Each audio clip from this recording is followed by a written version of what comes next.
And welcome to the regular meeting of Osoyoos Town Council, Monday, April the 2nd, 2012, 2 o'clock in Council Chambers. The first item of business would be the adoption of some previous minutes, and we have the Committee of the Whole minutes from March the 19th, 2012, and the regular open minutes from March the 19th, 2012. Any comment from councillors? Hearing none, they will be adopted by consensus. There's some other minutes here from the Marina Slip Lottery, and I'm just going to comment on those. We're just looking for a motion to receive, but I found it very interesting that when we put out our request for people to apply for the new Marina slips, we actually had more applicants than we had locations for the boat slips. So we had to go to a lottery, and one unfortunate person didn't get a place to park their boat. So it was a real good success. I was sort of surprised at the results and at the number. These were the new slips in the marina at $1,500 a year, and they were oversubscribed. So what kind of good news is that in a good kickoff for the marina? So it was very, very good news. Now if there's anything further, I better have a motion on this one to receive. Councillor Ryan Rhodes, any discussion? All in favor? They have been received. Going to business arising, there's nothing. Introduction of late items. Councillor Ryan, please. Yes, thank you, Mr. Mayor. I do have a late item, and I would like to put forward a resolution on the national park that is proposed for the South Okanagan-Similkameen. Thank you. Seconder on that, Councillor Rhodes. Any discussion? Okay, all in favor? And that agenda has been adopted as amended. The next item of business is the delegations, and we're fortunate to have Teresa Cowan and Greg Balogh today doing something for our little town of Osoyoos.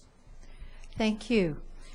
First off, I'd like to thank the Mayor and councillors for providing this opportunity to hear our request today. Smudge Body Products and Balogh Electric have taken the initiative to clean up the desert behind Dividend Ridge subdivision. The work party for this cleanup initiative starts April 21st between 8:30 and 9 a.m. And just to let you know that this is an area that people use for recreation, for walking, hiking, and biking. And you guys have already looked at some of the photos. I just want to have any reactions or comments from any of you on that.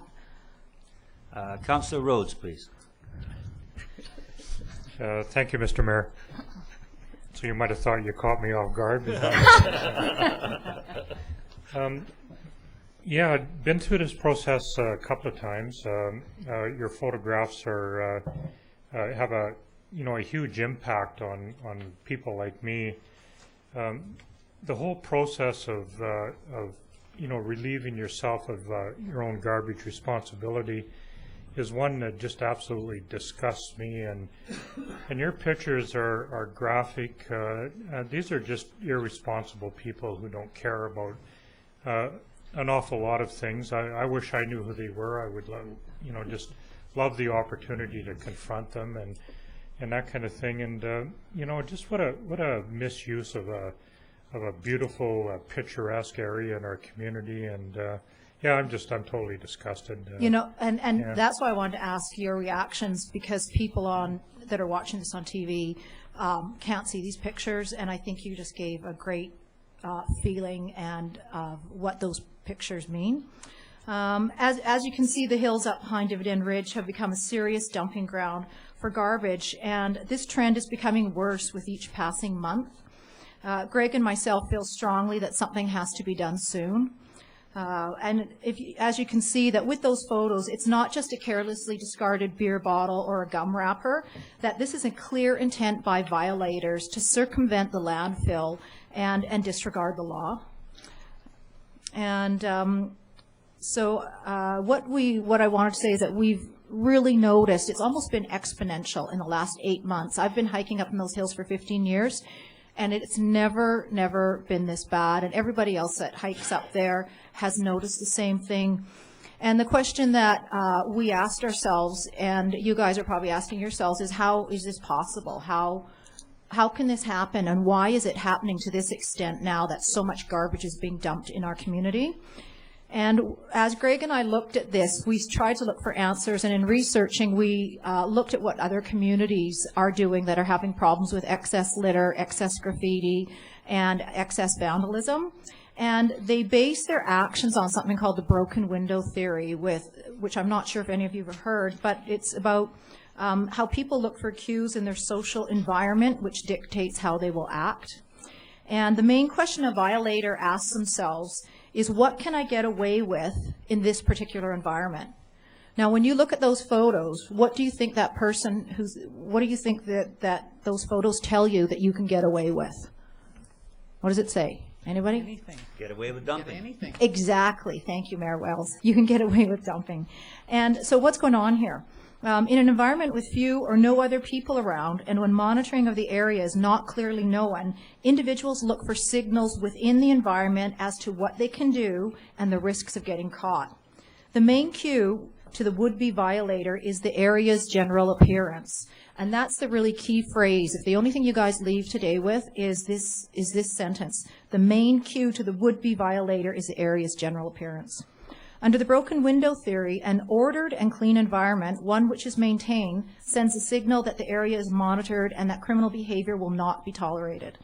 Conversely, a disordered environment, one which is not maintained, such as broken window, graffiti, or excessive garbage, sends signals that the area is not monitored and that one can engage in criminal behavior with little risk of detection.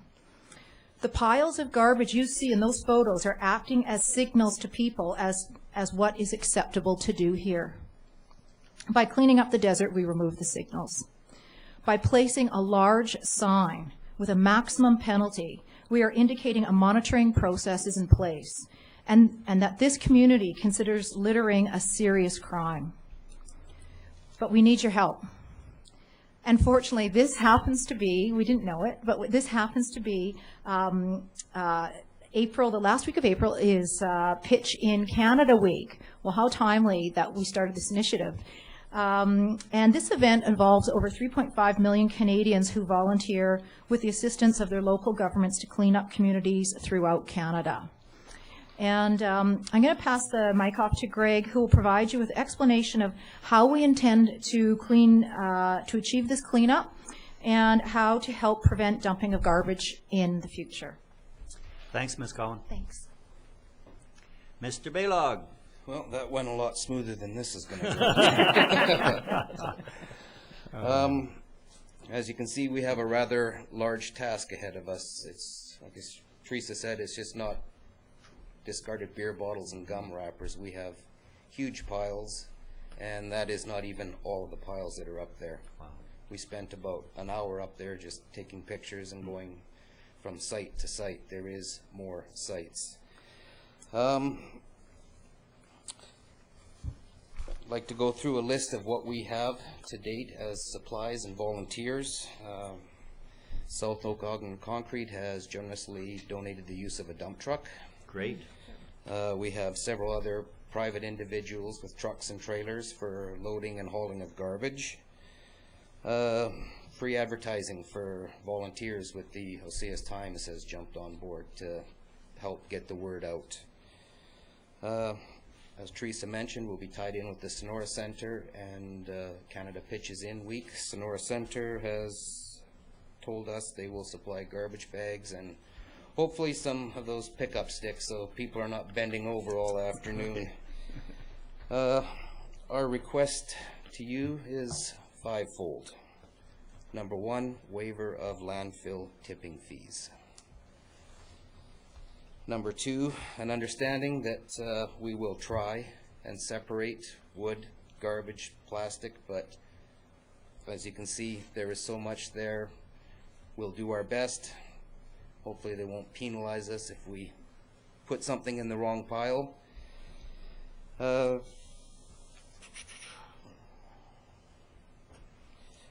Yeah, as I said, we will try and separate, but bulk of it is going to go into the household. Okay. we'd also appreciate any trucks or trailers that the town works could supply. Our intent is to send vehicles out to satellite positions, have the one big main truck sitting at a central place. Everybody comes in, dumps into there. When he's full, he'll make a run. Okay.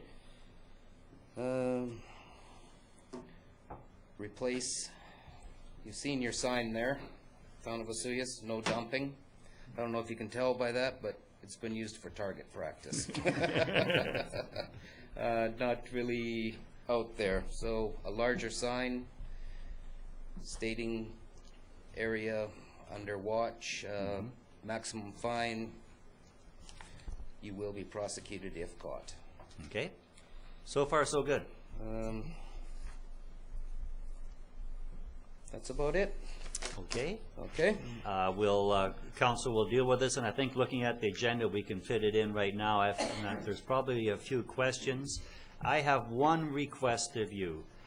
If there's hazardous waste up there, could you do something separate with it? One site, and I don't know what we can do with that. You'll see one of the pictures was 5-gallon buckets with oil that has been dumped. I think that would be probably the town works have to come up there and scoop the dirt out, and Okay. about the only way you could. Maybe if we could identify it, but when you are picking those up, if they can go to somewhere else at the landfill, maybe we'll talk to Jill Beck there. And Oh, one last request. okay, one more. Okay. You as counselors come and help out. Okay. If possible. Okay. Okay? Yep. Thank you. That's great. Thanks a lot. Councillor Plant Rhodes. Thank you, Mayor.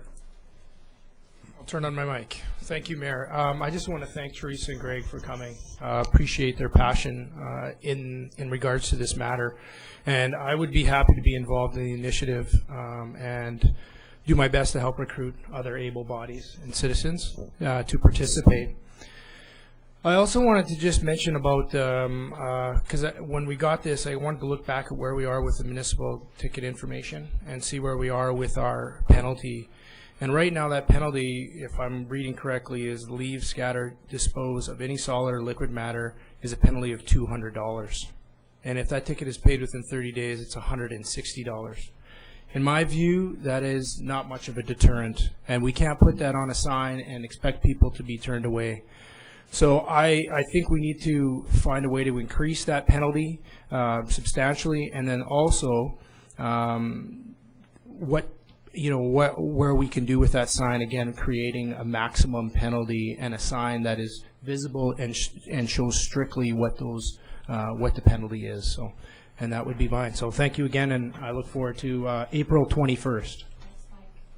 Thanks, Councillor Plant. That's a Saturday? Is it? Saturday, okay. Councillor Rhodes, please. Thank you, Mr. Mayor. Great report. It's not so bad standing up there, is it?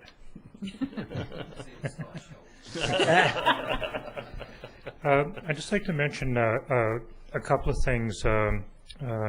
I too would like to get on board with it, and I'll certainly help. And as you probably know, I have some machinery that I can probably show up there and do it, at no cost to anybody. But I think it would be really good. You certainly don't have to. If you'd like to give a phone number while it's being televised, just some way that people can get in contact with you. Often the excitement of these things dies off after you walk out of here, so it'd be nice to have that reference point. Thank you. Okay. Excellent. Thanks. Okay, we'll take that phone number. Oh, do you want? Okay. Sure. Did you want? How about up here? Okay. Is it big printing? No, go ahead. Okay, 250-495-2447. 2447. And if there's a message, I'll just say, it's Bob and Sue. There's going to be 2 of us, and so we can count how many volunteers, because we need to figure out how we're going to organize the work parties, because as Greg says, there's satellite areas all over the place. I wouldn't recommend anyone bringing their kids along. I think that this is really something for adults, unless the kids are 16-year-olds and bigger. They're going to need to be having work gloves, bring a bottle of water, and that would be it. Okay, great. Thank you. Great, thanks, Ms. Cowan. Mr. Romanko, please. Just a question. Are you approaching the regional district as well? Because that is regional district lands. Yes. We're going to talk with Mr. Pendergrass. Okay. Because those are regional district lands under lease. And any suggestions for long-term solution besides just cleaning it up? Like we've had discussions with other people, and they addressed their concerns about the area. And the biggest, I guess, issue here is access. If there's access, people will go. And but we also recognize it's an area that's used by recreational users for ATVs and things like that. So any suggestions on how we can marry the two? What I really wanted to see is when I talked to Mike Plant about what the maximum penalty was, it was $200, and I find that really archaic. That must have been a bylaw that was passed maybe in the 60s. If you go to communities, different communities throughout the province, as you enter that community, you will see a sign saying we prosecute to the maximum of the law, $2,000 for littering. And I'm guessing they passed bylaws, because I have never seen a $200. Like, that's really pathetic, and that is not a deterrent. And I think we really need to see a big sign up there that we mean business, and you guys may have to pass a bylaw, because I think that one for $200 is so seriously out of date that it's funny. You know, I mean, honestly, it'd make a good citizen go dump up there. Like, it's like, come on, like, you know, I think you have to think about having a stronger penalty and where you want to stand on that. I think that's good input. I know sometimes when I've come back from the landfill, $200 is almost cheaper than I had to pay legitimately. Thank you. Thank you. So I would really encourage you guys to look at passing a bylaw and consider that maybe that Osoyoos does stand for a clean and ordered community, and as a tourist town, that we don't stand for that. And, you know, check in, see what other towns are doing. I would love you guys to pass a bylaw with a much serious penalty. Okay. Thank you. And I guess in regards to the question, I have one that may work, and it would be, you know, I'm not much on electronics and that, but there's got to be a video camera that would operate battery powered for quite a while, solar powered. Get it up on a stick. Start shooting the entranceway. There's only one entranceway there. Start seeing the vehicles coming up with the loads. And then what we do is we only have one camera, and we have the other one down at Strawberry Creek. And you never know which one is being active. And they can start seeing who's taking the loads up there, and whammo, come down real heavy on them. And I just wanted to mention one thing. I talked to the fire department. It's costing you guys money because what's happening is people are setting those on fire, and the fire department's got to go out there. Now, I don't know how much it is every time the fire department has to get their vehicles, but consider how much money you want to spend and how much money it's costing you by not doing anything. I'm sure it's costing you more than $2,000 every time the fire department goes out there, so let's get a fine going. You know, let's get some deterrence somehow. So that's what the fire department told me yesterday. Great, Okay. Great. Anything else? Councillor Ryan, please. Yes, yes. Again, I want to just thank you and Greg for undertaking this initiative. It's interesting you mentioned about it being cleanup week. It's also, we just finished Earth Hour this past Saturday, and the next day, the 22nd, is officially Earth Day around the world. So you've chosen a really good weekend. I'm sorry to keep talking, but you know what? I feel it is such a disrespect to the land. And when you do that, I think it's the initial of the rotting of our souls when we let this happen. And whether it's the responsibility of Osoyoos or the RDOS, I don't really care. I just want everyone to get involved and to start thinking about what we're doing, and get out there, get everyone.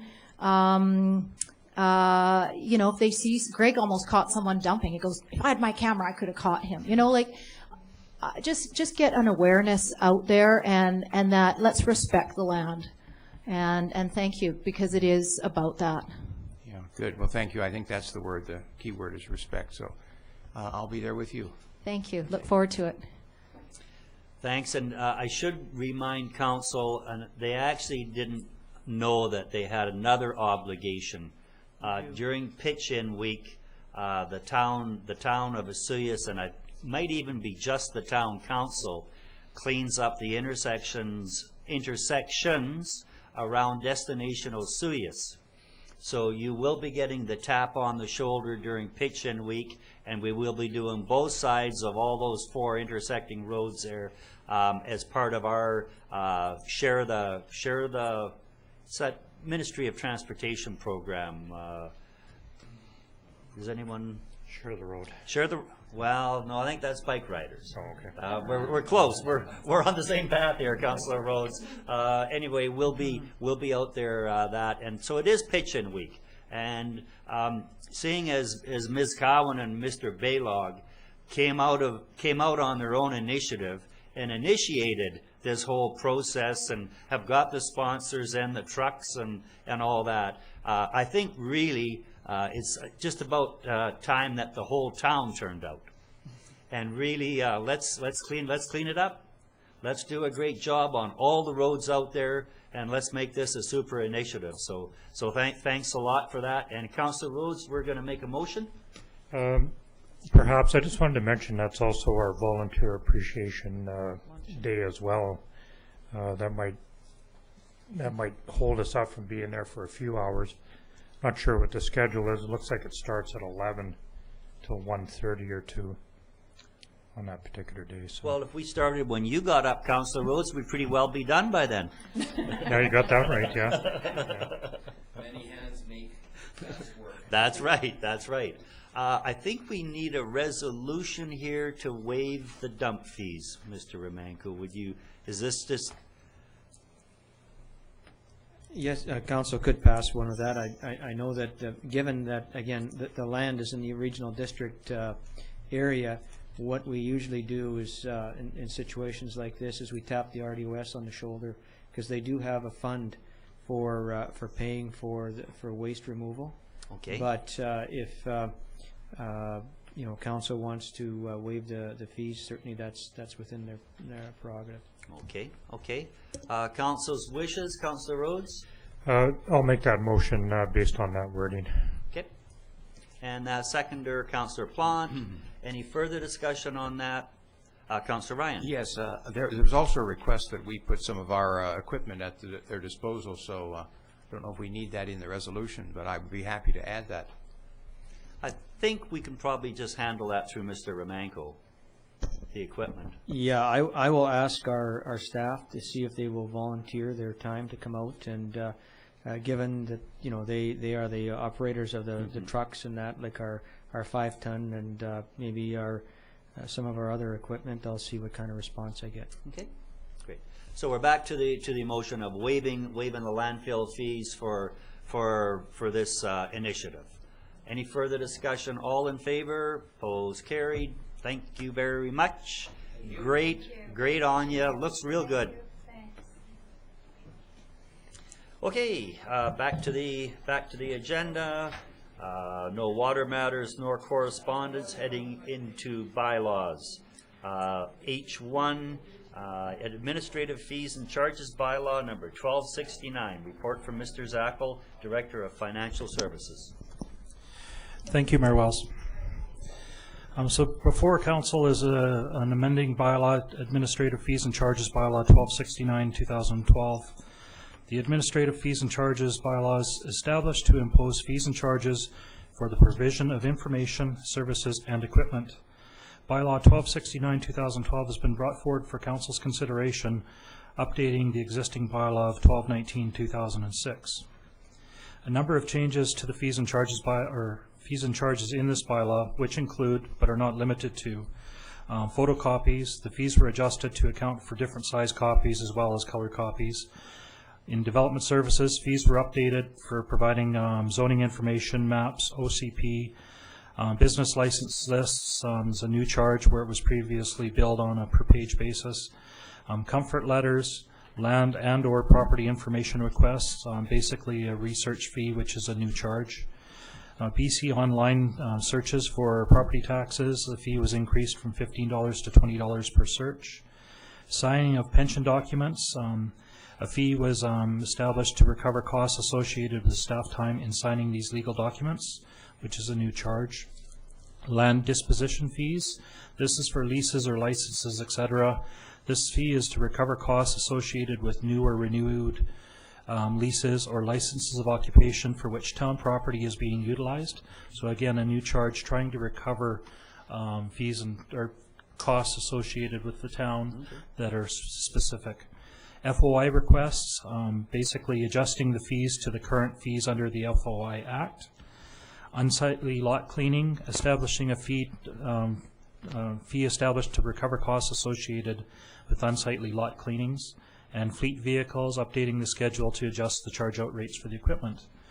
So these adjustments and additions to Bylaw 1269-2012 are expected to raise an additional 3% in revenue. From a community perspective, ensuring that funds are recovered from individuals, businesses, and organizations that require specific services from the town.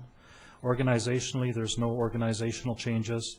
From a budget impact, it's estimated that an additional 3% in revenue will be generated by the changes in Bylaw 1269. And sustainability, ensuring financial sustainability and limiting the demand on taxation. So the options before council is to give first 3 readings to the administrative fees and charges Bylaw 1269. Option 2 is to refer it back to staff for modification, and option 3 is to keep the existing Bylaw 1219. Thanks, Mr. Zackel. Council, any questions from council? Councillor Pont? No, I just would say that we move forward on the motion to give 3 readings to the administrative fees and charges Bylaw 1269-2012. Great. And the seconder, Councillor McCordoff. Any questions, Councillor Ryan? I was curious as to when we last updated this. This was in 2006, so it's definitely due for Definitely an update. time. Yeah, good. And I have a question on the unsightly lots. There's a new fee? The fee that's set up under the unsightly lot cleaning, and I'll just get to that page. Basically, it's a minimum $400 charge, or the actual wage rate plus overhead plus vehicle fleet charge and 15% administration fee, whichever is greater. Why a minimum $400 rate has been established is Public Works is trying to basically state that there's other contractors out there that can clean up your smaller unsightly lot for less money. So get somebody out there to clean up your weeds, those kind of things, rather than saddling the town staff or Public Works time to do cleanup of your own yard. Okay. And if they want the town to be responsible for cleaning it up, then they're paying a little bit more of a fee. Okay, thank you. I guess that leads to one more question. And when we get this unsightly lot, I think it's always important that we define what that unsightly is. And we are talking about vegetative matter only. Is that correct?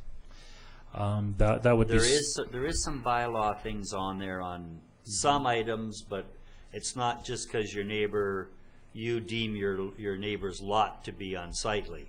It doesn't quite work like that. So if you have any questions, front counter, town hall can probably answer those questions for you. I know when we go through the unsightlies, usually people say, well, it's really my neighbor has this issue, and so we try to get out of that. So do check with front counter on that. Any further discussion on that? We're heading for 3 readings, first 3 readings. All in favor, opposed, carried. Thanks, Mr. Zackel. The next one is the 5-year financial plan. Mr. Plant. Yes, thank you, Mayor. I will be recusing myself just due to conflict of interest, so I will be stepping out. And that may seem fairly broad on the 5-year financial plan, but Mr. Plant is an active fireman and recusing himself from any of the budgetary process. Mr. Zackel. Thank you, Mayor Wells. So before council is the 5-year financial plan bylaw 1286 coming for adoption. Section 165 of the Community Charter requires municipalities to prepare a financial plan for a period of 5 years, which is adopted annually by bylaw. The Charter also requires Council to undertake a process of public consultation regarding the proposed financial plan before it's adopted. The financial plan requirements. The financial plan must be adopted by bylaw at any time before the annual property tax bylaw is adopted. Section 197(1) requires that Council must adopt the annual property tax bylaw before May 15th. The financial plan must set out the proposed expenditures of the municipality, proposed revenue sources, proposed transfers between funds. The information must be set out for each of the 5 years covered in the financial plan. The Act requires certain particulars must be included, however, the amount of detail is a matter of local determination. The financial plan must not plan for a deficit. The total proposed revenue sources plus transfers from other funds must not exceed the total proposed expenditures and transfers to other funds. The public consultation requirements. Section 166 of the Community Charter requires Council to undertake a process of public consultation regarding a proposed financial plan before it's adopted. This Act does not specify the format of the public consultation process, and it may be varied at Council's discretion to suit the local community. Council was presented with the budget at the special open meeting of Council on February 16th and 17th, 2012, with the financial information available on the town's website. The 5-year financial plan bylaw received first 3 readings at the March 5th, 2012 regular open meeting of Council. Copies of the 2012 to 2016 financial plan were made available to the public at the town office front counter and on the town's website. Prior to Council's consideration on adopting this bylaw, an opportunity for the public to comment or provide input should be made. Highlighted objectives of the 5-year financial plan. Over the next 4 years, the town will increase the proportion of revenue that's received from user fees and charges by at least 2% over the current levels. Over the next 4 years, keep property tax increase close to the cost of living. Maintain the property tax rate for business and or other Class 6 at the current ratio of 1.6 times the residential rate. And the town will continue to provide permissive tax exemptions to nonprofit societies. Over the next 3 years, the town will look at expanding its offering of permissive tax exemptions to include revitalization tax exemptions targeted at green development for the purposes of encouraging development that will meet our Climate Action Charter commitments. 2012 budget and significant operating changes. In the operating environment change, CPI is increased by 1.9%. Non-market change or new construction, new tax dollars were $13,160. QP's wages are increasing by 2% for 2012, 13, and 14. And some other highlights of our 2012 budget. We are maintaining our current level of service in all areas. A 0% increase to property taxes after new construction tax dollars. Garbage and recycling fees are increasing by $5. Sewer rates, user fees are increasing by $4. Water user fees are increasing by $6. We have a 3rd summer student going to be coming in to work with Public Works for the summer. And that's that. So we also have one item that we'll be proposing for borrowing in 2012. And this is a capital road project at the intersection of Cottonwood Drive to Sage Pub. And that'll be, that proposal for borrowing will come before Council at a future meeting of Council. So at this time, Mayor Wells, I'll turn it over to you for the community input. Okay. So is there anyone in the public gallery that would like to have input into the 5-year capital plan? Is there anyone that would like to have input into the 5-year capital plan? For the 3rd and final time, is there anyone that would like to have input into the 5-year capital plan? Hearing none, that public portion is over, and we will need a resolution, the final, to adopt. That's correct. Okay, thank you. Council, please. Councilor McCordoff Rhodes. Yes, I think it's very thorough. I agree with the 5-year financial plan, and I would like to move that we adopt number 1 to adopt the financial plan. That's recommendation option 1. Thank you. And Councilor Rhodes is seconding that. Any further comments? I guess I just have one, and that the Cottonwood North, we'll have full discussion of that, and that is going to be a counter a counter petition? Or what's the wording on that? Sorry, Mr. Weckl. No, that you are correct. I'm bringing forward that report for the next council meeting to have council give first 3 readings to loan authorization bylaw to start that process for that road project. Part of that is to have the elector assent for the borrowing portion. So counter petition process is one form of getting elector assent on that. Okay, and we haven't done this, but it just really makes sense to go ahead with that project when we've got all that Cottonwood intersection done. There's no sidewalks there, and we've got all those people and all those condos, all that park, the beach, and everything. We just don't have anywhere for them to safely walk in that. So we will make the full presentation at our next council meeting and take it from there. Any further discussion on the 5-year plan? All in favor? Opposed? Carried. That has been passed. Thanks, Mr. Zackel. And we should get Mr. Plant back. Councillor Plant back. Next item of business is the Gyro Park parking lot and adjacent properties. We had a citizen of the town here who was impacted by some of our decision makings as far as paving the parking lot below Spartan Drive at the front of what used to be the, it's back to the Owl Pub now. So anyway, so I guess it was the Breeze Pub for a while. But anyway, that Gyro parking lot down there on the beach. And she had come before council and spoke about her concerns, and I believe we have solved most of them. So Mr. Armstrong, please. Mr. Mayor. Yes. This does concern some of the report's recommendations concern White Sands, and I'm a resident owner there, so I'd like to recuse myself. Okay, thank you. Okay. Thank you for coming forward. Good afternoon, Mayor and Council. Following Ms. Youngberg's presentation, staff and True Consulting re-examined the northwest areas of the Gyro Park parking lot, including the road between Lot 5 and White Sands. This report reviews Ms. Youngberg's concerns and the related issues with garbage disposal at White Sands. I'll just overview Lot 4 and 5. 7609 Spartan, Lot 4 is a single-family dwelling, and 7611 Spartan, Lot 5 is a commercial building, with 2 units facing Spartan Drive, which comprise of Mike's Barbershop and Work Zone's former location. In the rear facing Gyro Park, in the above-ground basement, there was a business called Camco Brush that made paint brushes and operated in the 1990s through the garage door facing south. On August 6, 2002, a few years after the business ceased to officially operate, the town sent a letter notifying the property owner of Lot 4 and 5 that the town would not renew the $500 a year access agreement. The attached letter states, unfortunately, due to the proposed development of the lands adjacent to the waterfront, the town is in no position to formally renew the access agreement.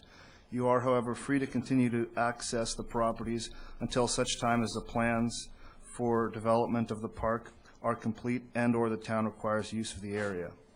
It appears that Ms. Youngberg's main concern is accessing the commercial unit's garage on Lot 5 because Camco Brush has leftover stock which she has been liquidating, but also so a future commercial business could operate from this location.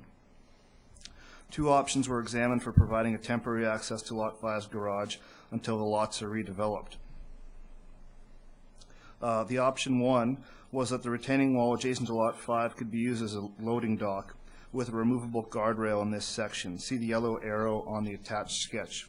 It's at the very end of all the attachments. The second option was creating a vehicular access at the south corner of Lot 5 where there is a lower elevation. See the left side of Figure 1.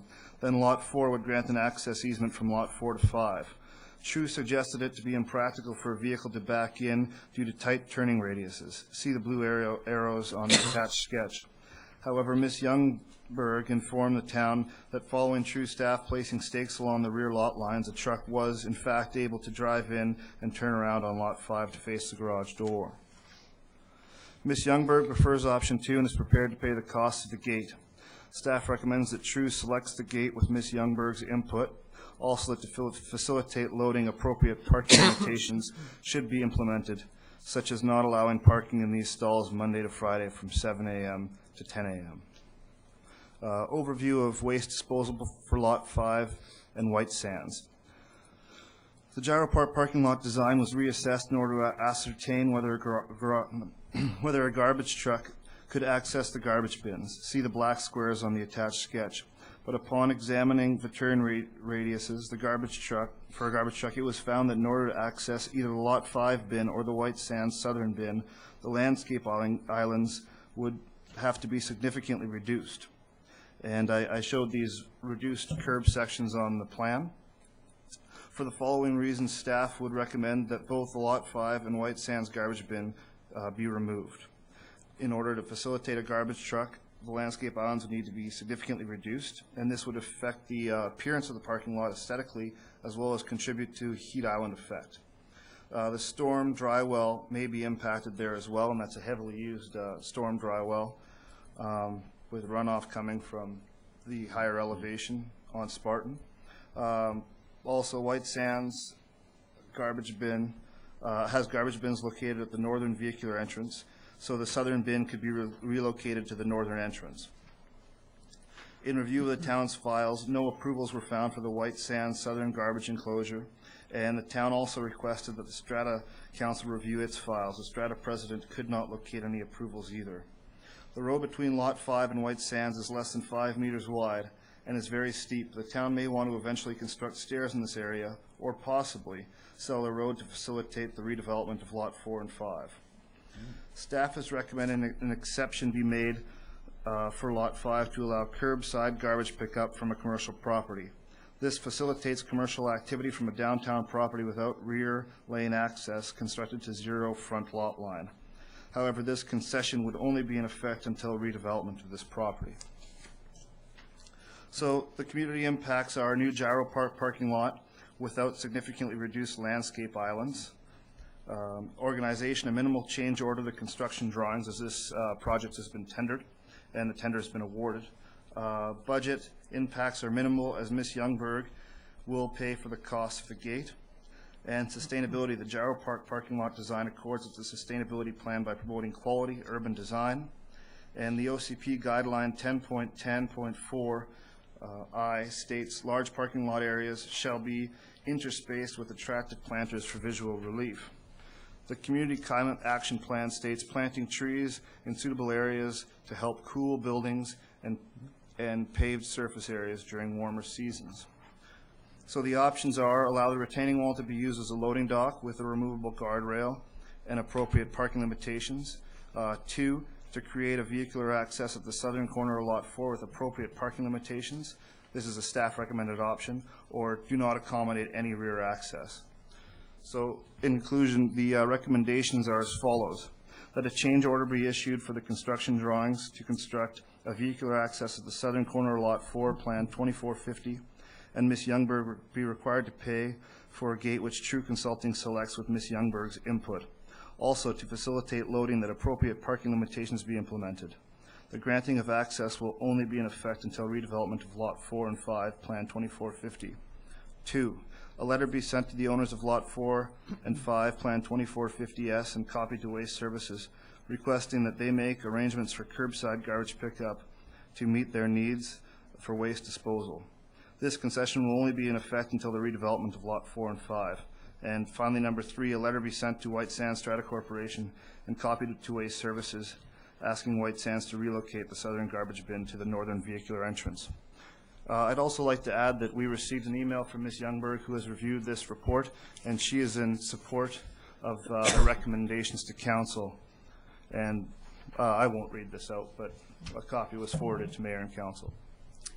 Thank you, Mr. Armstrong. And in that email from Ms. Youngberg, she complimented the planning department staff and in particular Mr. Armstrong. So it's really nice when we get to work things out with our citizens. And this was a little bit of a twisty issue in regards to closing off some area that had been sort of deemed as part of their property for 30 or 40 or 50 or 70 years. So it came to a good conclusion. So council's wishes, please. Councilor Rhodes.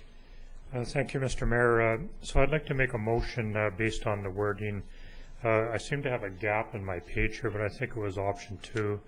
with the wording that follows that under the recommendation heading. Okay, thank you. And that seconder, Councillor Plant. Any further discussion? Councillor Rhodes, please. Thanks again, Mr. Mayor. I just have one question with regard to the opening wording on item number 1, the recommendation.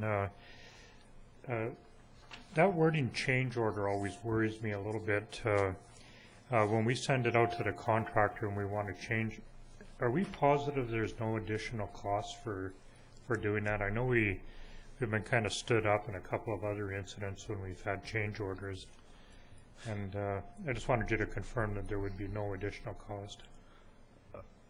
The cost should be minimal or negligible, as the retaining wall is actually being reduced in size from the original tender drawings. So it should actually be minimal or negligible. But I can in fact guarantee that there won't be any additional costs. Okay. Councillor Rhodes, that's...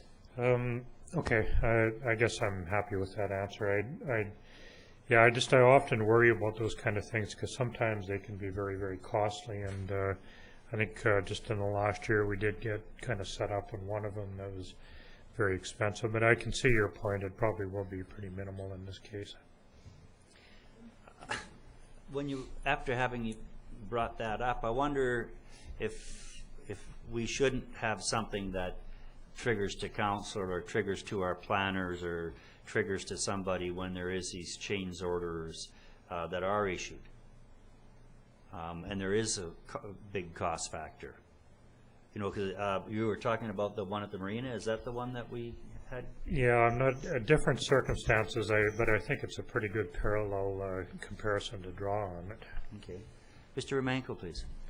During our site visit with True Engineering, Terry didn't seem to feel that there was a very large issue with what had to be done. As Mr. Armstrong stated, the retaining wall, some modifications with the training wall, and maybe some type of a drop curb or something like that was needed to facilitate the access, and that's all. That could be kind of changed by maybe just having them responsible for all costs associated with accessing of the rear entrance within. But we can deal with that. Sure. But if we have some specific direction that they would be paying for any costs related to the accessing the property, that certainly would help. Well, I think in this case, I think it's fine, and I think Councillor Rose's question was looking at these changes. This one I think is negligible, but there has been some that did result in bigger costs. I think maybe some of that Northwest Sewer, or I remember some changes coming through that significantly changed the workings, and I'm just wondering. The other thing, we're not overly concerned about change orders unless they go over budget. Okay. Because within the workings of the entire project, often we can do things with change orders that are even within budget. Okay. So. Okay. I think that's good. Okay. Councillor McCordock. Yes, thank you. I would just like to compliment the planning department on the work that you have done in this regard, and I think it is amazing that we have been able to look at all these issues and come up with a viable compromise. So thank you very much. I think it says a lot for our planning department in the town. Thank you very much. Mr. Romanko, please. Just one minor consideration for council, if they would. Again, my fear becomes when we have a wide open time frame, and the way this motion is worded, it's in effect until the redevelopments of lots 4 and 5. My concern is that could be 20 years down the road. We may have some issues that we may have to address, relative to the user's access. So my suggestion would maybe just put a 5-year limitation on this and then review at that particular point in time, so we're not caught in a situation, or they're not caught in a situation. The window to them is always 5 years, so that we don't know in terms of unforeseen activities. Okay.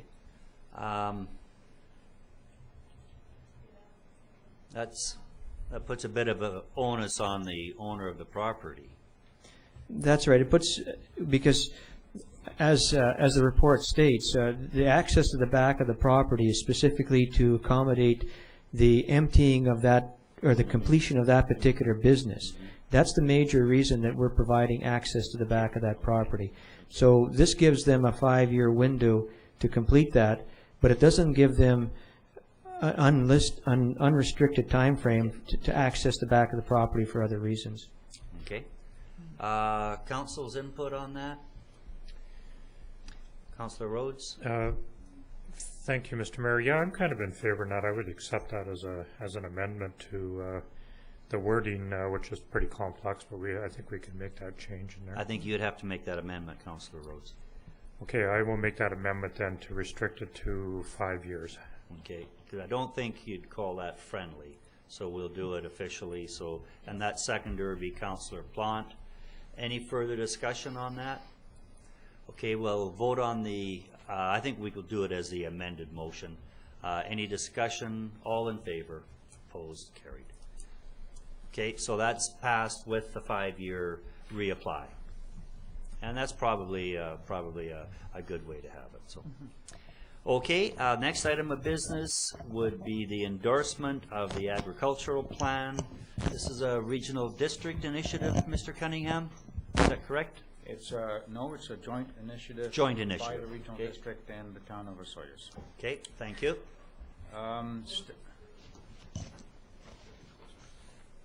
Okay. Alrighty. Staff is requesting council to endorse the attached agricultural plan for electoral area A in the town of Osoyoos.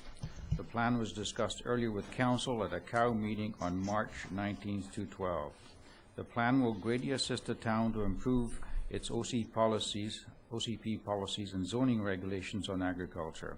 The plan was a joint venture by the town and the RDUS. The town contributed $5,000 to the total consultant cost of $30,000, with the RDUS contributing $10,000, the remainder being funded by the Investment Agricultural Foundation of British Columbia. The monies were used to retain the services of Jane Maston of True Consulting, who prepared the report in consultation with an agricultural community group, including representation from the local agricultural community, RDUS, and town planning staff, and staff from BC Ministry of Agriculture. The study process included circulating a questionnaire survey to all farm owners of BC Assessment Class 9 lots. They were subsequently invited to an open house on October 4th to 11 by circulating a 2-page flyer with summarized draft study recommendations. It is worth noting that the preparation of a joint agricultural plan for the town and Area A was identified as a priority in our OCP. Also, the town committed on a number of occasions to the Agricultural Land Commission that we would prepare such a plan, most recently when we submitted our ALR exclusion application for Southeast Meadowlark. The agricultural plan focuses on issues relating to agriculture land regulation within local government jurisdiction, which more specifically could be addressed by appropriate amendments to our OCP and zoning bylaws. This contrasts with some other agricultural plans that cover wide-ranging proposals for agricultural economic development and marketing, though such considerations were addressed in our plan to the degree that they had direct implications for land use regulation. The advisability of focusing our plan on land use issues was borne out by the consultant's review of how they are currently addressed in RDUS and Osoyoos zoning bylaws, and by her suggested improvements. And that's, I'd ask you to refer to table 2.3 for that.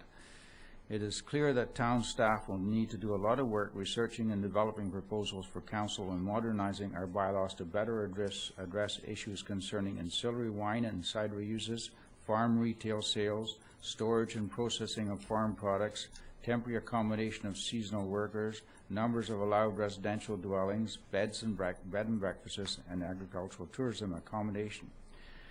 A review of our agricultural zoning is one of the work projects included in the framework to modernize our zoning bylaw, which staff presented to council on August 15th to 11.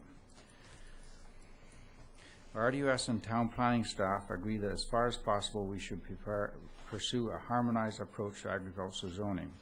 This would remove unnecessary differences in the way agricultural properties are treated on either side of the town electoral area boundary, and will assist with facilitating any future boundary expansion.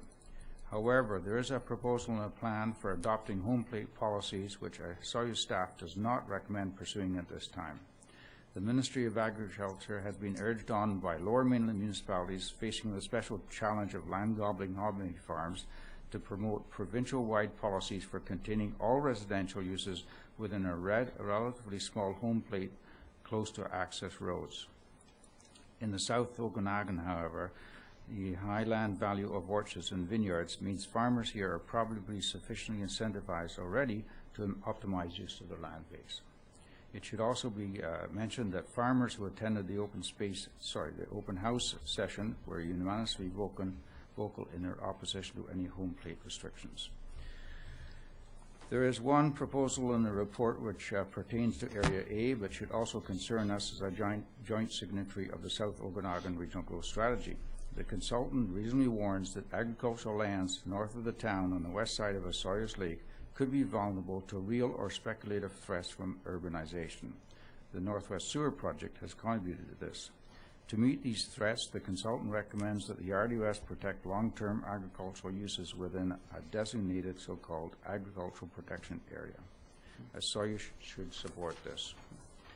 Options. Council 1, endorse the agricultural plan as it is, endorse with revisions, and 3, it should say, does not endorse. 4, implementations. Community, the adequate conservation of agricultural lands is critical for long-term sustainability of Osoyoos' economic base. Organizational, our OCP identified preparing a joint town and Area A agricultural plan as a priority need.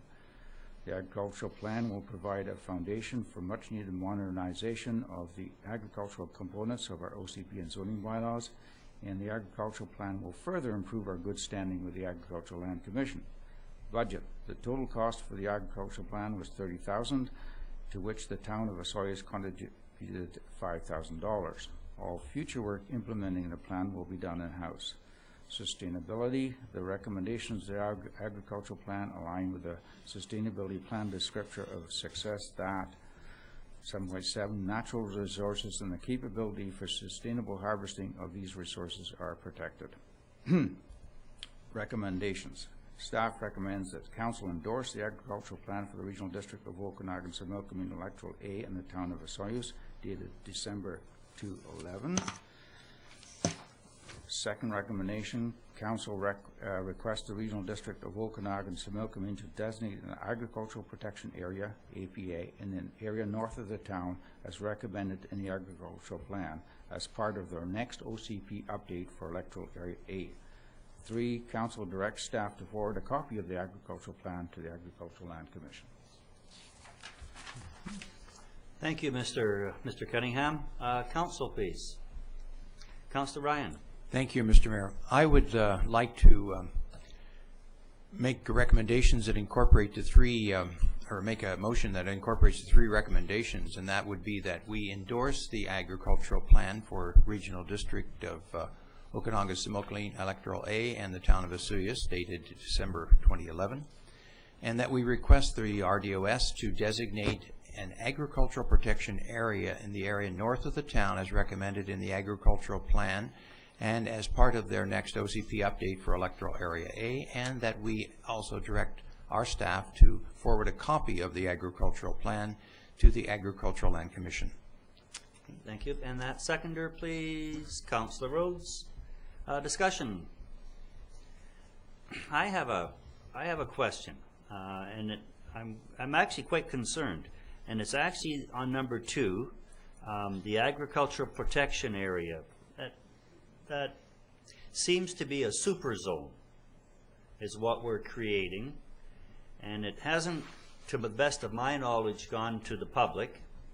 And I don't know if those farmers want their land in a super zone. It looks like it came from trying to protect the agricultural land, and it's going to be under a siege because of the Northwest Sewer Program. I got that.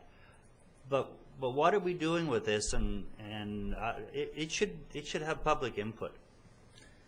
I understand your concerns. I think it would get public input and perhaps in spades. I'll repeat that. It will get public input and in spades, I'm sure, if and when the RDOS decided to move on our request. They would have to hold a public process for that. In terms of the reference to a super zone, it's not a zone. The best description of a super zone actually would be the ALR, which already is fairly contiguous with the area that we're describing here. Its proper descriptor would be that of a policy which would guide the RDOS board in their decision making with regard to land uses in the particular area.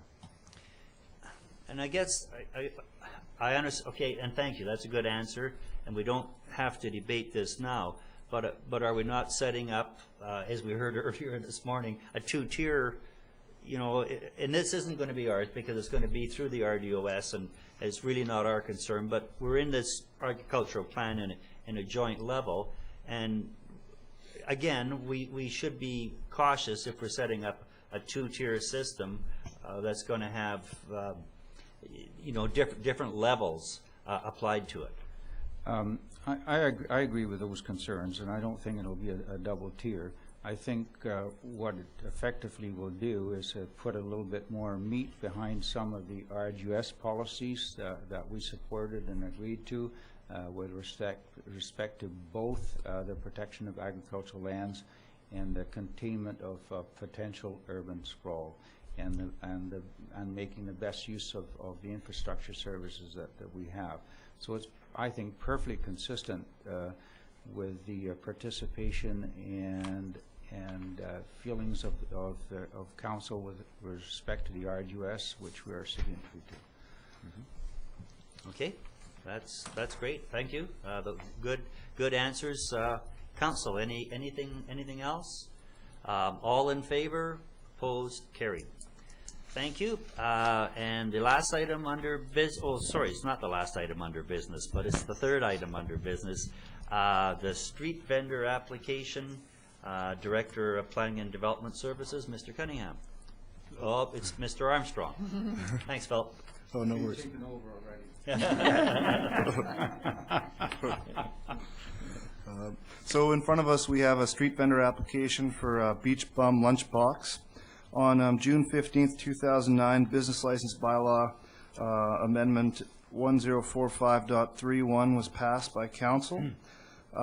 This is our first application for a street vendor within a municipal park.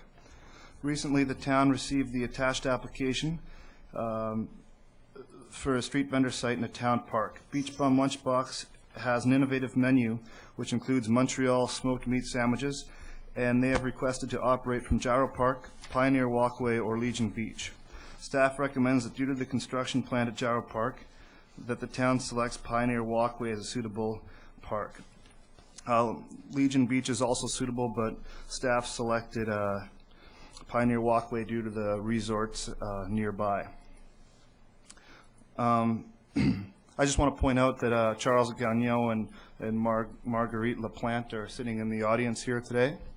So the next step, if council wishes to proceed with this application, is that town staff will select an appropriate vending site at Pioneer Walkway. This will be done in conjunction with the Director of Public Works and the Director of Community Services. At the applicant's cost, staff will place 2 consecutive notices in the Osoyoos Times stating that on April 16th, 2012, Town Council will consider granting a license of use agreement to a street vendor's site at Pioneer Walkway to Beach Bum Lunchbox as per the business license bylaw, and also that a license of use agreement will be prepared for council consideration and to authorize vending from a town park. As the landlord, the agreement will include stipulations in addition to the business license bylaw. For example, the term of the agreement, fees, and the process for termination. Also, that any changes in colors or signage on the exterior of the vending cart must be approved by the town, and that the vehicle used to tow the vending cart will will be required to park off-site to facilitate parking for Pioneer Walkway Park users. Furthermore, to promote sustainability, the agreement will stipulate that Beach Bum is to use biodegradable dishes. So the impacts for the community is an additional attraction for resort guests staying along Motel Row, but the loss of one parking stall at Pioneer Walkway, organizational staff time for preparing the advertisement, and the license of use agreement. However, the town has a template from Kelowna as well as Penticton. Budgetary impacts, the business license fee is $125. The license of use agreement, as stipulated in the business license bylaw, is $350 per month, and the use of a parking stall is an additional $150 per month. Sustainability, the town's working with Beach Bum Lunchbox for sustainable biodegradable dishes. So option 1 is to direct staff to proceed with placing 2 consecutive notices in the Osoyoos Times stating that on April 16th, council will consider granting a license of use agreement for a street vendor site at Pioneer Walkway to Beach Bum Lunchbox as per the business license bylaw, or 2, direct staff to inform Beach Bum Lunchbox that the town is not interested in entering into a vending site agreement at this time. Staff recommends option 1. Wow, that's kind of neat. Council, please. Councilor McCordoff. Yes, I think this is a wonderful idea. Thank you. I certainly have enjoyed, sorry, I need to speak up. I've certainly watched with interest the street vendors in Vancouver and what they've been going through, and I think that it's added quite a lot to people walking and enjoying the nice weather, which we have today. So I have a couple of questions. One is depending on the area or the place that you set up, health permits are transferable. There isn't a problem with may I ask, or not? No? Well, okay, I'll yes, just bring it up. No, And then, health permits is one ask thing. Mr. Armstrong. Okay. Mr. Armstrong, health permits is one thing, and garbage pickup, is this the location at a spot where those types of things have been taken into account? Part of the standard business license referral procedure is to notify agencies such as Ministry of Health, or on cases where there's liquor licenses, not this case, but we refer out to various different referral agencies with the senior government, with our senior government partners. So that'll be done in this case, and their permit is not just for Pioneer Walkway, it would be for special events such as Canada Day if they chose to participate in that, or other places. It's the cart itself that gets the permit. As for garbage disposal, in the lease I'll be asking Beach Bum to bring their own garbage can, and their patrons can use that, as well as the garbage containers that are located along Pioneer Walkway. And the business license bylaw as well stipulates that they must keep the area around the vending site clean and tidy. Great, Thank you. I'm going to break the rules here a little bit. Do the applicants, either one, would you like to address council? Just a bit of an overview. Have a microphone.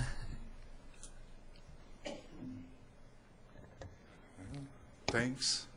So yeah, we just want to establish that little sandwich, Montreal's sandwich meat, because it's so good, first of all. And yeah, we just, yep.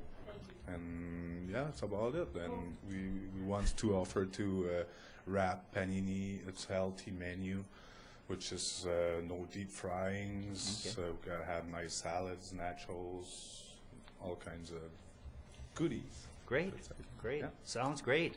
We'll be looking forward to it. Okay. Council, any input? Councilor Ryan? Yes, thank you, Rose? Mr. Mayor.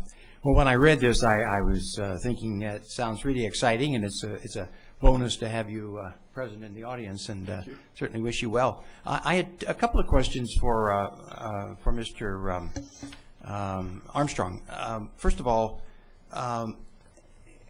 could you explain a little more why you thought Gyro Park wasn't the best place? You're talking about construction, but my understanding is that the parking lot's going to be done, the washrooms and so on are probably going to be completed.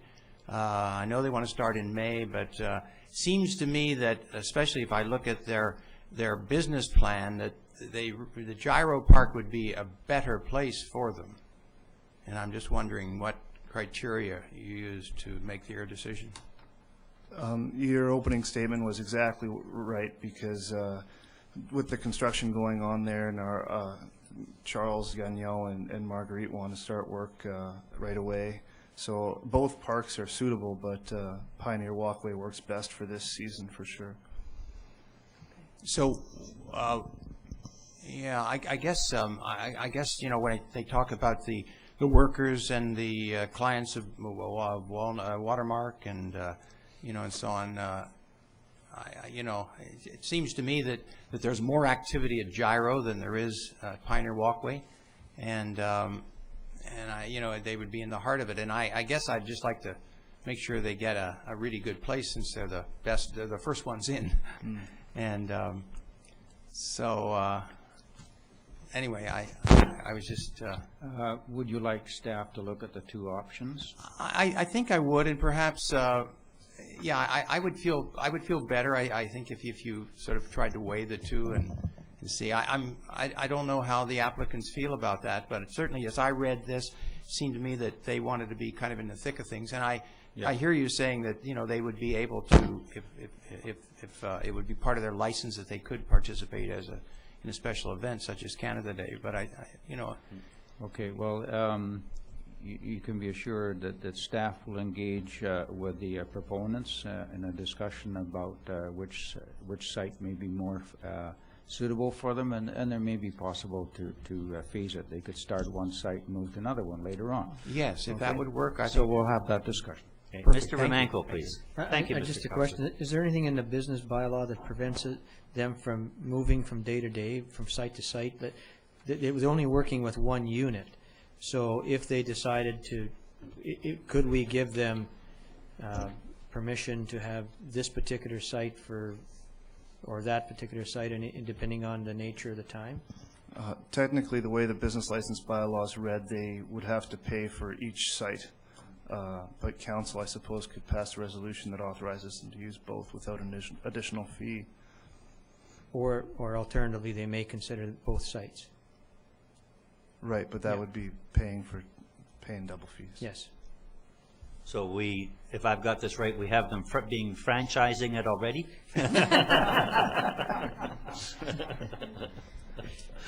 Councillor Rhodes, please. Thank you, Mr. Mayor.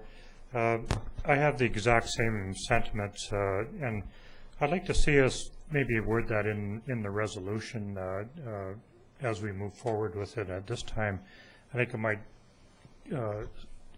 not necessarily speed it up right now, but certainly if that opportunity comes to move to Gyro Park, it's going to be part of the resolution and we won't have to redo it again. So it'll be a big savings. I have absolutely no doubt that Gyro Park would be the premier location, even during the construction phase, because you're going to have workers there that, that would probably, almost eat exclusively from your setup there. So yeah, I'd like to consider that right now and make that part of this resolution. I don't see that being a big obstacle or anything. That was an uncomfortable pause waiting for the the comment on it. But yeah, it's a premier location, and I think that would be your best opportunity. We'd be wanting you to get off on the right foot and do as best you can right from the beginning. And I think we would be supporting that concept by introducing that into this resolution. Mr. Armstrong, that may be a bit difficult. Are you thinking how we can get through this with this being a part of the business license program? I'll word the advertisement that we'll word both parks into the advertisement to cover the town, and on April 16th, council can deliberate the fees, or if you have thoughts on that now too. Okay, thank you. Ms. Scott, that works for us. It's as far as the bylaw or the business license goes. Okay, that's fine then. Mr. Romanko, you think that this will be sufficient?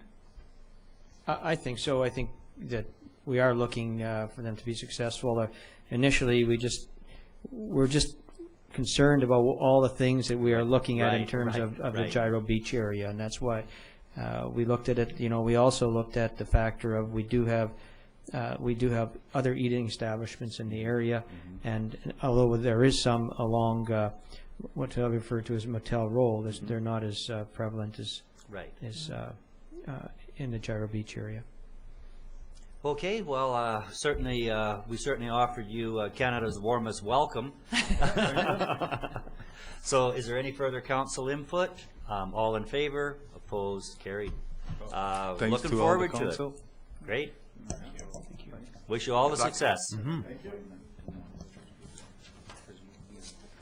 Back to the agenda, we would be into business 4, the addition to the agenda. Councillor Ryan, please. Yes, thank you, Mr. Mayor.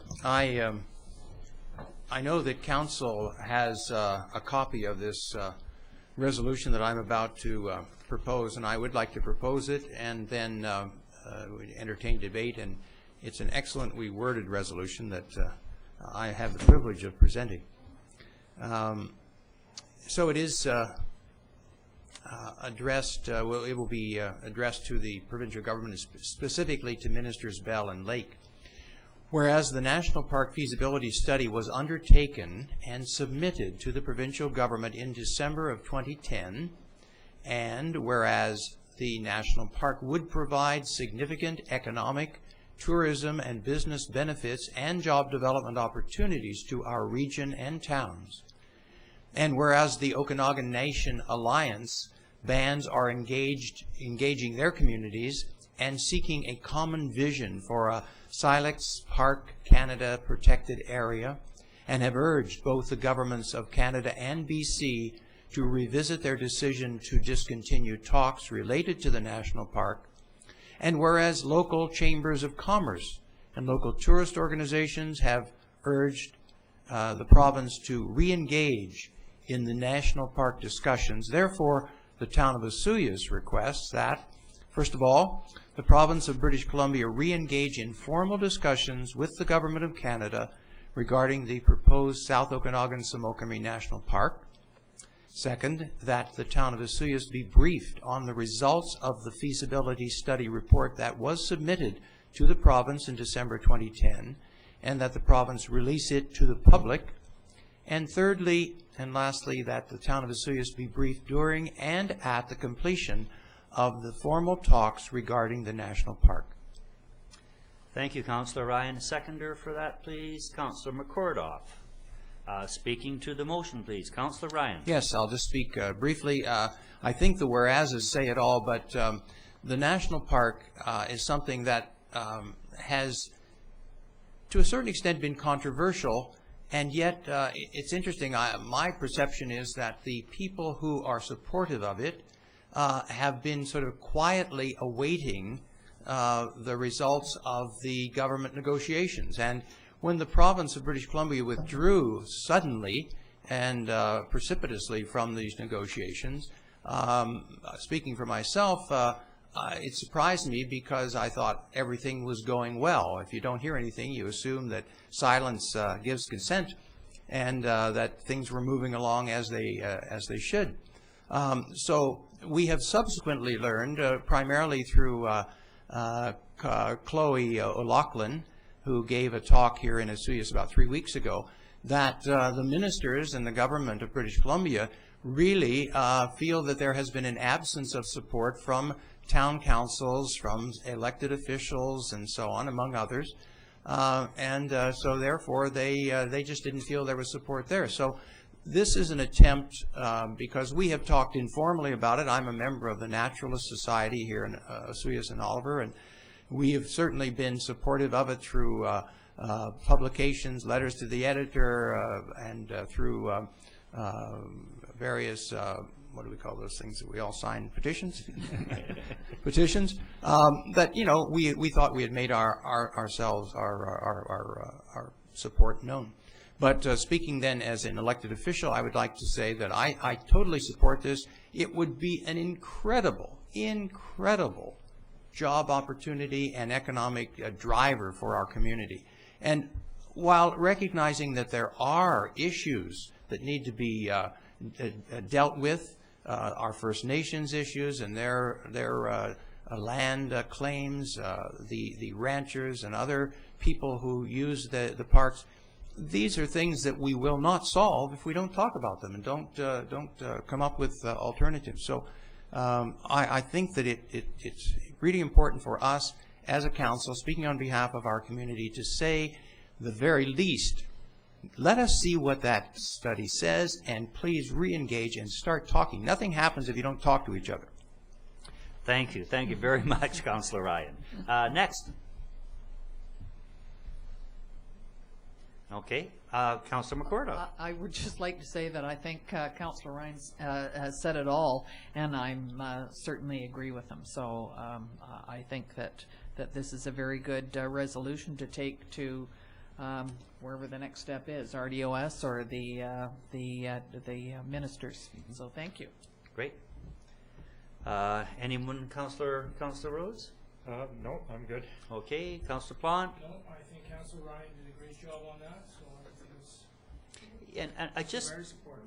and just for clarification, I mean the resolution is asking for the discussions that were broken off unilaterally by the provincial government. They just stopped talking and said, we're not doing this anymore. That's not fair. It's not the way to do business, and it certainly isn't democratic. If you want this to work or not work, take it through to completion. There's millions of dollars invested in this so far. There's a feasibility study sitting there at the provincial government table that they're not releasing, and that's not fair either. Those are taxpayers paid for that report. Show us the report. What this is all about is we want to have the discussion. We're not asking for which way the decision should be at the end, but do continue the talking. It's so important, and it's the only proper way that this should be continuing. So, thank you very much. And any further discussion? Hearing none. All in favor? Opposed? Carried. Thank you. Moves us away from the business and into some of their reports. Have some financial considerations, looking for cash balances required by the following funds. The general fund in the amount of $236,402.96. The Sunbowl Arena Fund in the amount of $10,865.50.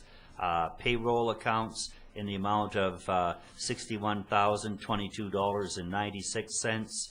If there's any comment on those, we would adopt the first two and receive item 3 by consensus. Thank you. Under committee reports, I don't believe there were any. I didn't have any indicated. So we move to reports 3, the CAO report. Mr. Romanko, please. Thank you, Mayor Wells. Just a few items of business that were attended to in the last couple of weeks by our various administrative departments. Let's start first in the Planning and Development Department. Their focus has been very much on getting our new service area underway, and that's the marina. Included in the activities, working out on the marina agreement, the marina bylaw and operations, and also continued kind of the little bit of marina construction with some little odds and ends that needed to be completed. Also, certainly completion of the Marina Space Lottery. Also, they were looking at reviewing the job description with of the admin support position in that place, because it has just recently been vacated. In terms of corporate services, much of their time was spent in human resource issues, including reviewing job descriptions and posting of the Planning and Development Secretary, meeting with the Labor Management Committee, talking about various items, including trying to develop a wellness program for our staff. Also, Occupation, Health and Safety had a number of meetings with various departments throughout the administration. And then also myself, a couple meetings with the regional district, one focused on liquid waste management, within our landfill, and also looking at the lease funds from the home hardware building. Worked on several reports, including reports to council, including exempt staff policy, airport proposals, Northwest Sewer Project, and servicing of the Sailing Club.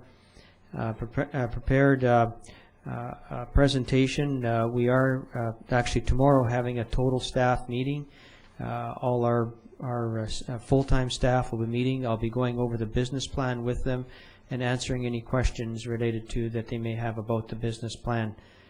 And I also followed up on the gas tax application for water twinning with UBCM. As you well know, we've been unsuccessful in getting any funds for this project. I think we've made 2 or 3 applications on it, so I was trying to get some feedback on the project. Basically, what they told me is you have a very good technical application.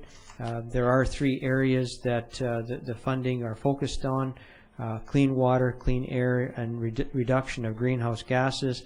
Our application focuses very much on clean water, and they say many of the projects that are funded focus on all 3 components. So go back to your application and see how you can hit more than one of the criteria.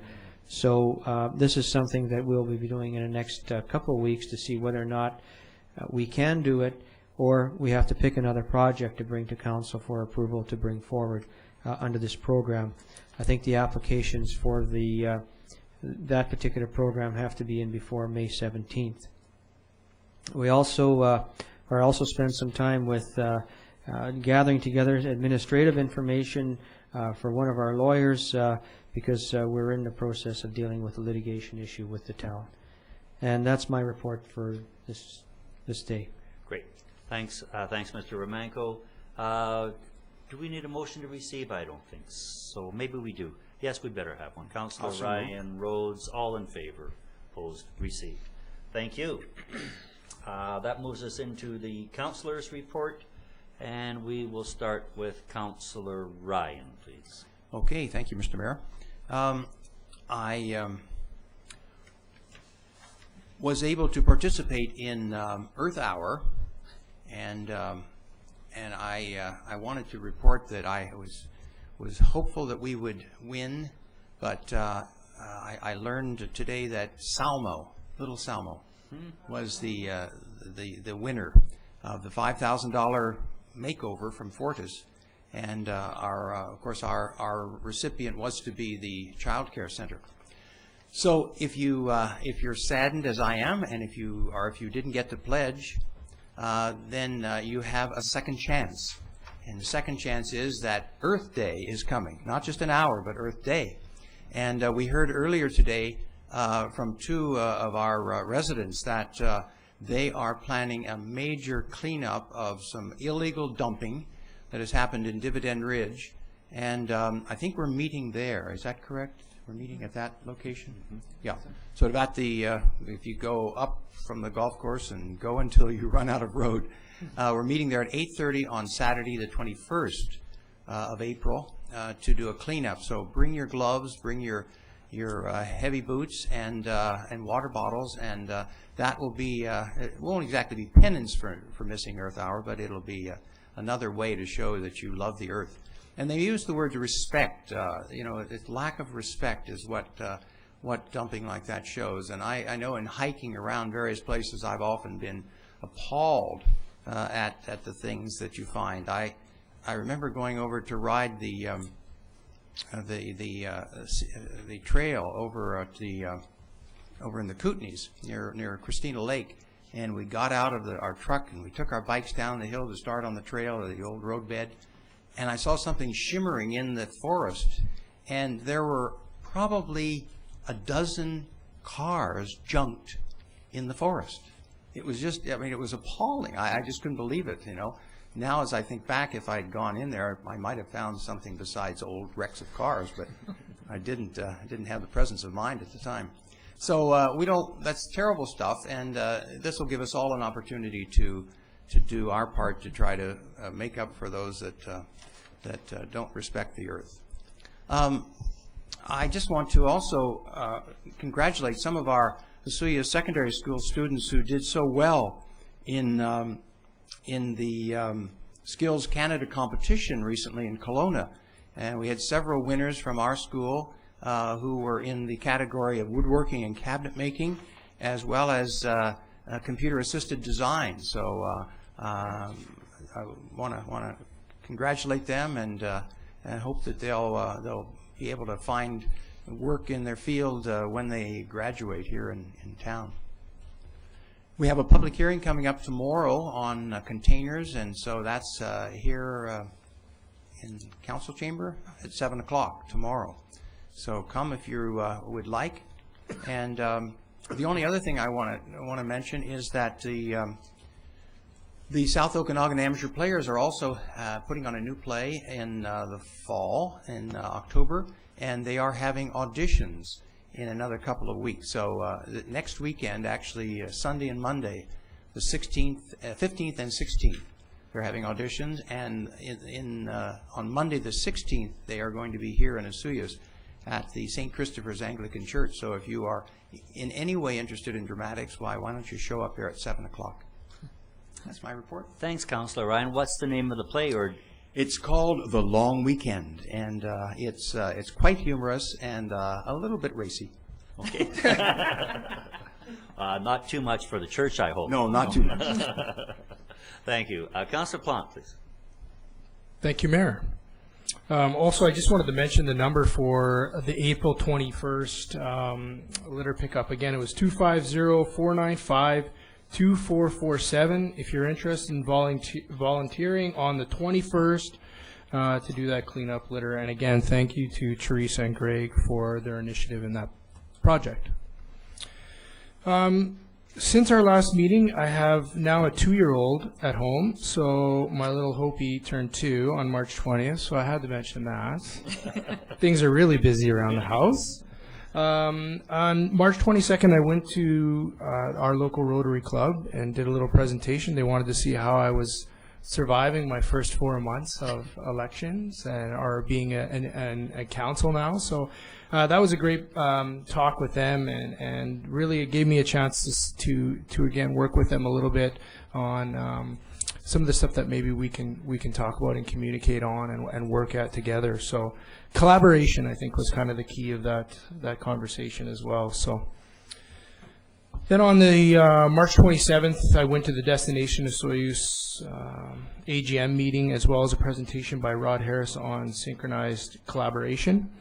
And then we're going to move into tomorrow. Tomorrow I have our second Splash Park meeting. We're going to do a little on-site and check some of the sites out that we're looking at. And so we're going to do that, I think, at 6 o'clock tomorrow is what we've got up at the Cactus Center. We'll be in that area. And then we have our Easter extravaganza coming up. And so I wanted to bring that up because we have tons of activities happening that day, starting at 8 o'clock, especially with the breakfast.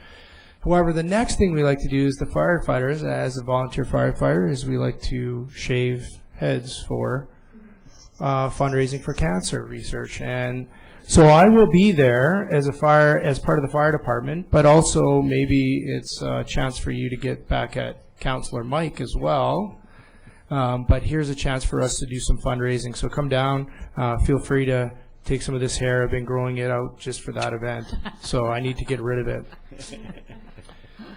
And that's all I have for right now, so thank you very much. The other thing I just wanted to mention was also about just driving around town and seeing all the great things that are happening. Mr. Romenko brought up some of that, but there's so many capital projects going on. It's really exciting. I'm looking forward to the summer, especially when we talk about the marina or even the lights at Cottonwood or on 62nd and the highway 97th, the parking lot starting. We're talking about the washrooms tender just came out.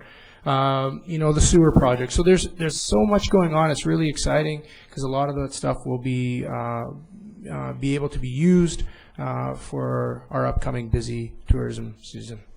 So thank you. Great. Thanks, Councillor Plante. Councillor Rhodes, please. Thank you, Mr. Mayor. Well, surprisingly, I'm going to sit here silent today, and I was, or do have a report on the Earth Hour results, but Fortis was very late in, with publishing the results, and I've only announced the winner. None of the other results are in.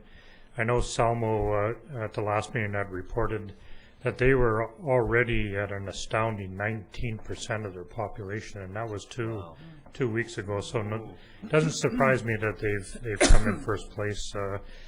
Great project. I have no idea. I was going to hopefully bring a lot of good news regarding it, but I'll just defer that to the next meeting.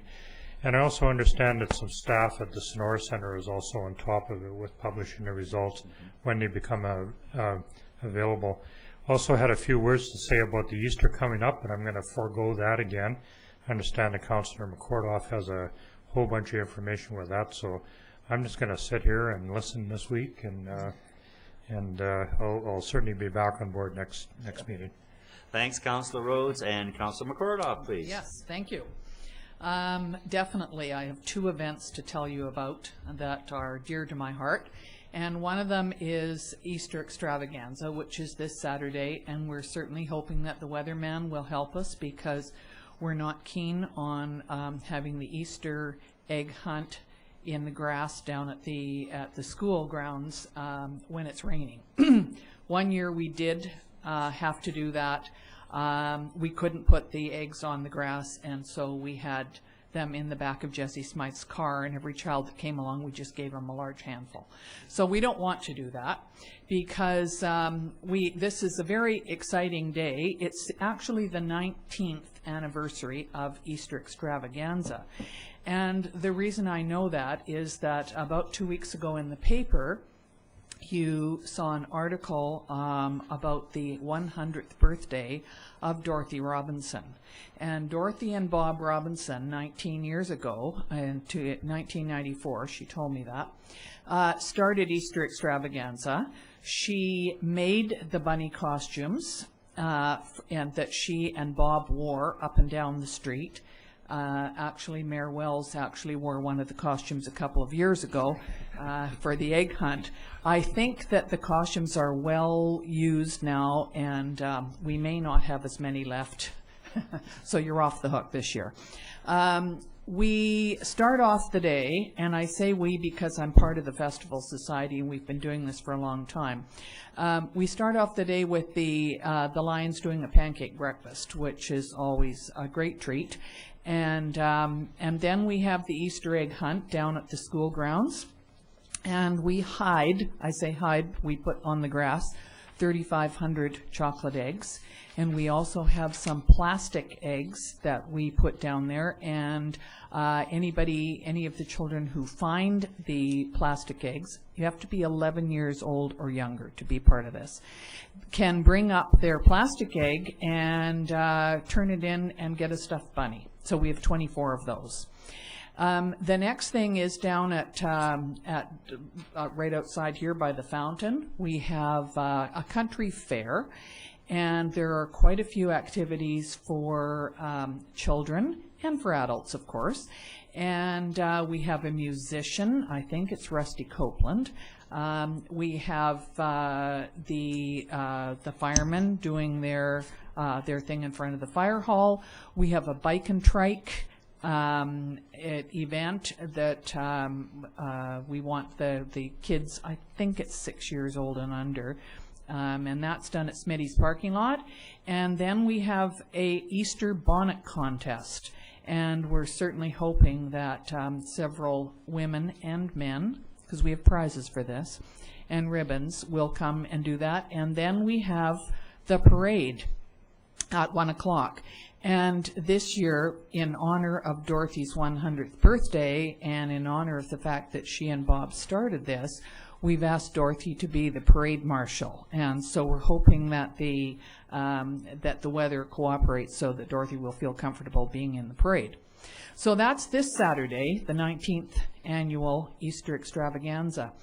The following Saturday is another activity that the women in town might enjoy, and this is the Seroptimus International of Osoyoos Breakfast and Fashion Show, and it's being held this year up at the Osoyoos Golf and Country Club. There is a full buffet breakfast and fashions from many of the stores in town. We have a silent auction, and we have a couple little surprises, but it should be a very good event. It's from 9 o'clock until 12 o'clock. Anybody who is interested in attending that, the price is $20, and the tickets are at Imperial Office Pro. So we're hoping for some good weather. I see that there are lots of things on our agendas for the next several weeks, and we're hoping that spring has in fact sprung. Thank you. Great, thanks, Councillor McCordoff. I guess that brings it around to me. I've been fairly busy. Attended that AGM for Destination Osoyoos, and then attended a conference with some welcoming remarks for the Aboriginal. It was a national Aboriginal tourist conference over at Spirit Ridge. Very interesting, very good, well attended, and just their first one. They hope to have this every year, and of course the Spirit Ridge folks, they hope to have it at Spirit Ridge every year. So it would certainly be a good boost for the area. There was a Parkinson. I made a monthly the declaration for Parkinson's Awareness Month, and they managed to bring out about 5 or 6 people out for the actual declaration here in Council Chambers, and that was great. I see that West Kelowna didn't win Hockeyville. Too bad, but it went to an Ontario, 2 towns out there, and I'm sorry I don't have that at my. It's not available to me right now. There is a public hearing coming up tomorrow night on shipping containers, and if you have any concerns about those and where and how they should be, you're welcome to attend Council Chambers at 7 o'clock. When we look at all the construction going around in town, and there sure is plenty of it, and it's all good. Some of the benefits that are forthcoming, this town's going to look quite a bit different this summer. I'm quite excited about it. I'm in sort of right in the front line of the battle of Fuji Court, and it's just been so ripped apart, and they're just starting to stick it together now. It's going to be really neat when it's all done, but I just like to compliment my neighbors in the area, because a lot of it involves vibrating compaction, and they have both the roller and the great big shovel with the vibrating head on it, and basically they just haul dirt and compact it for hours from 7 in the morning till 5 o'clock at night, and everything. And I live in an older building, and everything in it just sort of vibrates, everything in the cupboards and that just vibrating along. I'm really concerned about what I'm going to do when it stops. But I don't think that's going to happen yet. So anyway, my neighbors with the roads and the closures and everything going on, there have been real troopers out there, and quite a few of them ride scooters back and forth to downtown, so certainly have their trials and tribulations out there. Busy week this week. I've got Okanagan Basin Water Board tomorrow, and that's in Vernon. That's a bit of a killer of a day to make a 10 o'clock meeting there and then come back again, and then of course Thursday's Regional District, and I am going to take that motion forward, that national park motion forward to the Regional District table. It should be interesting what comes out of that. So that's my report, and we're looking for a motion to adjourn. Councillor Ryan Plant, all in favor? We're adjourned. Good afternoon, folks. Enjoy that sunshine.